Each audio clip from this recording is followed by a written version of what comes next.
Joan Crawford was one of the biggest American movie stars of all time. But her daughter, Christina Crawford, claimed that the glamorous facade hid a cruel and sadistic personality. So, what is the truth? Today, we're going to get into all of it and look at the situation from both sides. You know, what's really interesting is that Joan Crawford was a powerhouse in the golden age of Hollywood. She was iconic. But these days, she's actually most known for her portrayal in the movie Mommy Dearest. And of course, that pop culture reference to no wire hangers, which everybody knows. Joan Crawford was in business for 5 decades. That's 50 years. And she starred in some of the most widely praised films of her time and of all time. She received an Academy Award for Best Actress in a Leading Role in 1946 for her portrayal as a hardworking mother trying to provide for an ungrateful daughter in Mildred Pierce.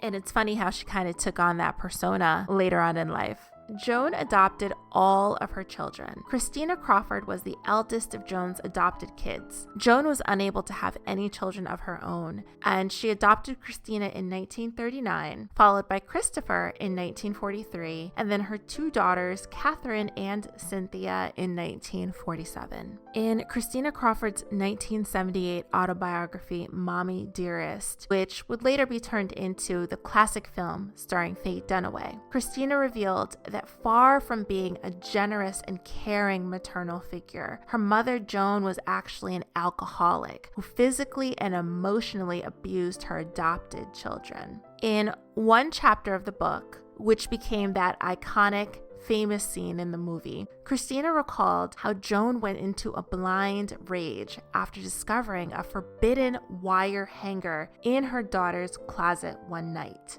The Oscar-winning actress ripped the clothes off their hangers and flung them all onto the floor before seizing Christina by the hair. In the book, Christina recalled how, quote, "With one hand, she pulled me by the hair, and with the other, she cuffed my ears until they rang, all while screaming, 'No wire hangers.'" Ooh, that line, we all know it. Then she continued to destroy Christina's part of the room. Then she ordered her daughter to clean up your mess. All these details and more were revealed in Christina's book. And, interestingly enough, Joan Crawford never read her daughter Christina's book as it was published after Joan died. Joan did know that Christina had been writing it. And a year before her death in 1976, she rewrote her will to exclude both Christina and Christopher. She said, quote, "For reasons which are well known to them." Now, come on, y'all. You know that it's pretty serious if a mother is writing their children out of a will. So there's been a lot of back and forth about the validity of Christina Crawford's story. There were definitely people in Hollywood who agreed with Christina, and then there were people in Hollywood who did not. One person who did believe Christina is Helen Hayes. In her memoir, The Grande Dame talks about becoming an unlikely friend of Joan Crawford starting in the 1930s. Years later, Helen got into trouble when she decided to make a nice gesture in honor of Christopher's birthday. So Helen got her dressing room all decked out with balloons and a sign that said "Happy Birthday, Christopher." This actually pissed Joan off. She went into a rage. And Helen Hayes wrote that, quote, "She resented turning his birthday into a celebration." Wow, that is a statement. For a mother to say they didn't want their child to have a party, I mean, come on, that's some Mommy Dearest-ish right there. And furthermore, whenever Helen had lunch with the Crawford family, she noticed that if the kids dared to speak, Joan would snap them into silence immediately. The kids would have to say, "Mommy Dearest, may I speak?" And they would have to wait for Joan to say yes.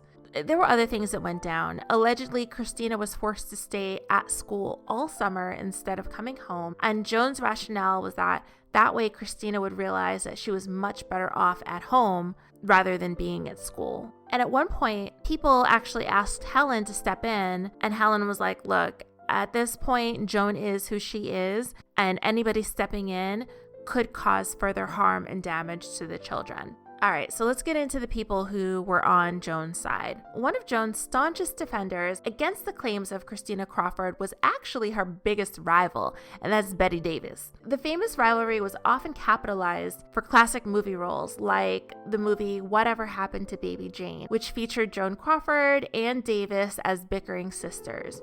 Bette Davis, who said many times that she was not Joan's biggest fan, definitely did not agree with Christina's portrayal of her mother. Davis allegedly said that the book was quote-unquote trash and declared that it was a terrible, terrible thing for Christina to have done to, quote, someone who saved you from the orphanage from foster homes. Now, right there, I'm going to say that that is classic gaslighting. That sounds like something that a narcissist would say. So right off the bat, I'm inclined to not agree with Bette Davis because she's basically saying that Christina should be grateful to her mother for adopting her. And no child should feel grateful or have to feel indebted to a parent for either being born or being adopted. That's not right. Having a child is a gift, period. And Douglas Fairbank, who was Joan Crawford's ex-husband, and he was a movie star in his own right, also dismissed Christina's accusations and said that Joan beating her children, quote, would not only have been out of character, but she only used covered padded hangers. Catherine and Cynthia, who were Joan's youngest adopted daughters, were really upset about how their sister Christina portrayed their mother. Catherine said that Christina, quote unquote, lived in her own reality and that, quote, our mommy was the best mother anyone ever had. Before I get into my opinion of the whole situation and what I think about Joan Crawford, I do want to say that her life, her childhood, was not a happy childhood. She dealt with a ton of trauma. She grew up dirt poor. Her biological father left not long after she was born, and her mother married Henry Casson. You know, there were many things that happened to Joan Crawford, a lot of abuse, any type of abuse you can imagine, and a lot of that abuse came from her stepfather. I do see that Joan had her share of hardship and she did have to get through it, and you can say that she rose above it, right? But it doesn't mean that she heals from it. And I definitely think that she could have done a better job at healing. So, was Joan Crawford a bad mother? My opinion is wholeheartedly yes.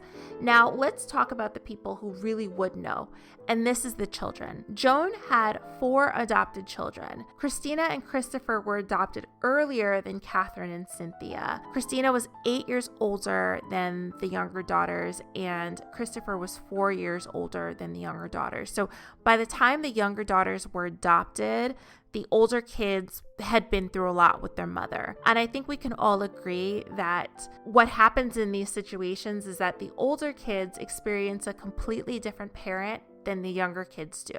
People tend to mellow out with age, and by the time the younger kids came along, Joan probably wasn't as strict with them.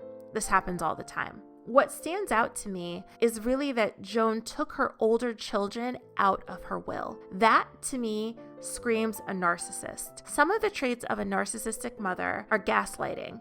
That means diminishing your feelings, lashing out when faced with criticism, lying about behavior, and trying to change how you feel by saying things like you should be grateful. I think we can agree that Joan was hard on her children, and that may stem from her own trauma. But it was Joan's responsibility to heal herself and not pass on more trauma to her children. Generational trauma is a thing. It doesn't matter if the children are genetically yours. It doesn't matter if the children are adopted. And I do think that Joan failed here. She did display some narcissist tendencies, and I think that most of what Christina said was true about her mother. I would love to hear your thoughts and your opinions, and I will see you in the next video.